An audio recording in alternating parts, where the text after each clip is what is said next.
nongeye mbifurize ibihe byiza nshuti bakunzi ba channel yacu cyangwa se mwe mukunda gukurikira umuyoboro wacu wa YouTube. Nongeye kubifuriza ibihe byiza aho muherereye hose, abari mu Rwanda, mu bice bitandukanye by'u Rwanda, abari muri Mozambique, mu Burundi, Congo Kinshasa, South Africa, mu Buhinde ndetse no muri Poland n'ahandi hose, ndabashuje mbifuriza ikaze. Amakuru yacu reka tuyahere mu gihugu cya Congo, aho Bintou Keita yagiriye uruzinduko hariya mu gice cya Goma ni mu burasirazuba bwa Congo, aho M23 yigaruriye. Uyu muyobozi cyangwa se iyi ntumwa yasuye igice cya Goma, ni intumwa ihagarara cyangwa se ishinzwe gukurikirana ibikorwa bya MONUSCO hariya mu gihugu cya Congo cyangwa se mu burasirazuba bwa Congo.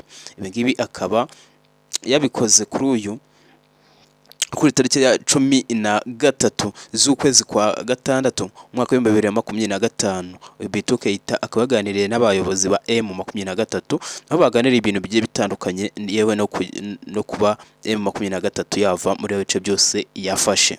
Ibi ngibi bikaba bibaye aho M23 cyase kuri M23 bita AFC M23 Colonel Nanga aherutse gutangaza ko igisirikare cya M23 bishoboka ko aricyo kigiye kuba cyayobora ingabo za Congo cyangwa se kigize ingabo za Congo, harimo kuvanga ingabo na Congo. Reka makuru yacu tuyakomereze muri USA. Leta Zunze Ubumwe za Amerika zikaba ziri gutangaza ko zifuza ko amasezerano yo kuba yahagarika intambara yashakira umutekano burasirazuba bwa Congo yakwihutishwa.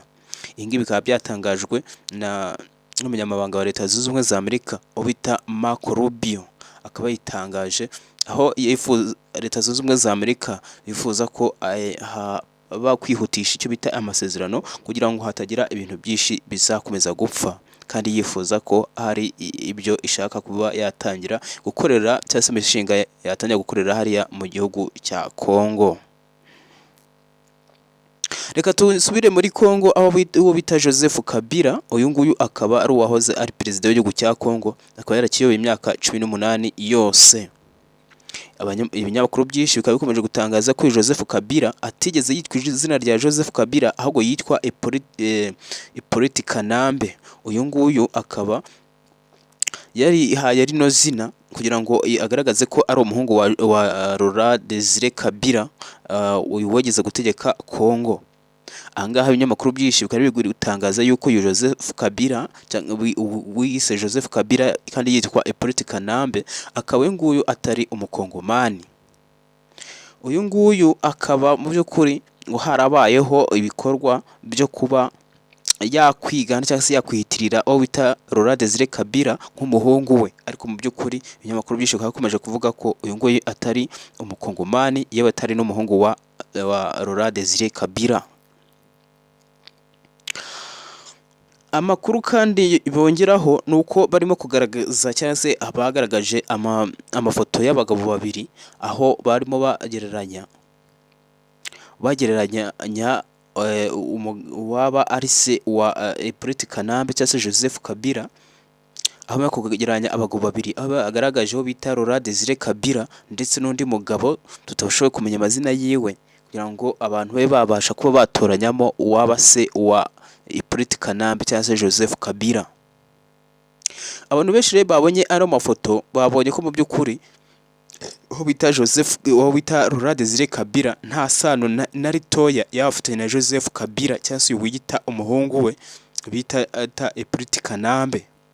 Byagaragaye ko ahubwo uyu Hippolyte Kanambe cyangwa Joseph Kabila asa n'undi mugabo bagaragaje basa neza nk'inobo, aho gashobora kuba ari we se, kandi uyu mugabo nawe akaba atari umukongomani. Byanze bikunze Joseph Kabila cyangwa se Hippolyte Kanambe uyu akaba yaragaragaje amanyanga atandukanye, kuko hari n'ibyo wo bise Nyarugabo Moise yatangaje ko mu by'ukuri hari intambara nyinshi bagiye bahuriramo n'uwo bita Hippolyte Kanambe. Bigaragara yuko uyu Hippolyte Kanambe amasano yiwe atari aya hafi, atari umukongomani, ahubwo ashobora kuba yarinjiye muri Congo nk'uko abandi bagiye bahinjira bose.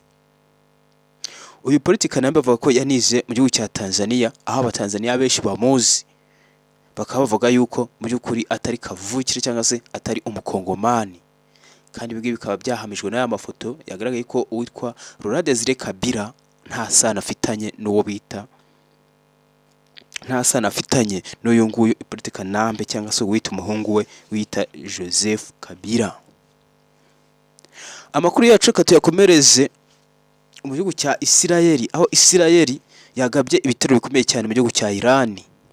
Hari mu rukerera rwo kuri uyu wa 13 z'ukwezi kwa gatandatu 2025, aho Irani yagabye igitero gikomeye cyane cy'indege zirenga 200, aho ahanini hari higanjemo drone 100 zose.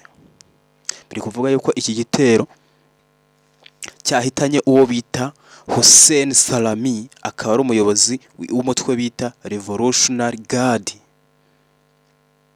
Bavuga ko iki gitero cyagabwe ahantu hari target cyangwa se hakorerwa imirimo yo gutunganya ingufu za nucleaire. Ahangaha rero ubu Israel ikaba yifuzaga cyangwa se icyifuzo cyayo cyangwa se umugambi wayo kwari ugusenya ahakorerwa zino ngufu. Ahangaha cyane cyane ikaba iki gikorwa cyangwa se iyi operation, ni operation bise Operation Rising Lion. Ikaba ari operation cyane cyane yigabije cyangwa se yagabwe, iyi gitero cyagabwe ahantu hari ibikorwa bijyanye no gutunganya ingufu za nucleaire nk'agace bita Natanz. Akaba ni agace kagabwemo kino gitero gitunganyirizwamo icyo bita misile. Ahandi hibasiwe n'icyo gitero baravuga aho ahandi hibasiwe n'icyo gitero aravuga aha nyine habarizwaga umutwe bita Revolutionary Guard wayoborwaga n'uwo bita Hussein Salami. Amakuru yacu tukomereze mu Rwanda kuri uyu wa gatatu, kuri uyu wa gatanu ku itariki ya 16 z'ukwezi kwa gatandatu, ni kuri uyu wa gatanu, umuhanzi bita Chris Easy bivuga yuko yapfushije umubyeyi we. Uyu ni mama we yitabye Imana nk'uko bigaragaza cyangwa byahamijwe n'uwo bita Junior Giti. Uyu ngo akaba ari ureberera inyungu z'uyu muryango. Akaba yatangaje ko uyu mubyeyi yaguye mu bitaro bya Nyarugenge aho yarabaze iminsi arwariye, akaba yitabye Imana. Mu by'ukuri byagaragaraga yuko ngo yarimo yoroherwa, ariko baza gutungurwa no kuba kuri wa gatanu ku itariki ya 16 z'ukwezi kwa gatandatu 2025 batungurwa no kumva inkuru yuko uyu mubyeyi yaranje kwitaba Imana. Bavuga ngo Imana imwakire mu bayo. Bakunzi ba channel yacu, reka amakuru yacu tube tuyasoreje ahangaha, mbasaba kwibuka gukanda subscribe ndetse na like kugira ngo tugomeye tubane mu makuru agiye atandukanye. Bifurije gukomeza kugira ibihe byiza.